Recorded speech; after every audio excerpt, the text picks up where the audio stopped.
ngihirapan nomsizi nganginawo umsizi obhala esikoleni. Awodwa.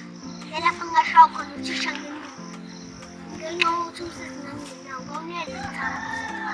Awamshaya uthisha ngiyazi ngamdabula. Ngapho nalapha ukuthi serious nami. Asimele sithathe i-fight wedekutela. Kwaba nzima ukuthi ngiqome.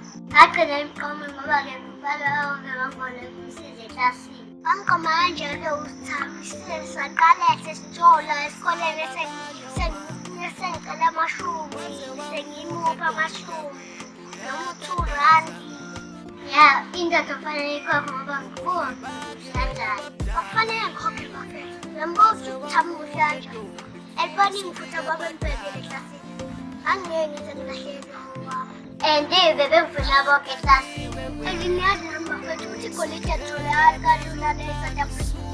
Ya, ngimuhle ukudlula ubhekisodulu nani niyabona nani. Bafethu cha ngifuna ukuqamba ngakhothela ngakhoke ngaphela uSithami konke. Mina becabangani becabanga ukuthi uthanda ukukhokha ibhili. uSithami nemali sesampheli. Ayingathi ngumfazi. Phela ngangaphoqile wethetho lena. Ngeke ngasukelana. Cha bafethu umuntu nomthando umenzela nomali. Konje mina lokho angikwenza uThami. Ngimenzela ngoba ngimthanda kanti yena akathandi ngani. Awugayi bekathandi ngithanda izinto abangenzela zona.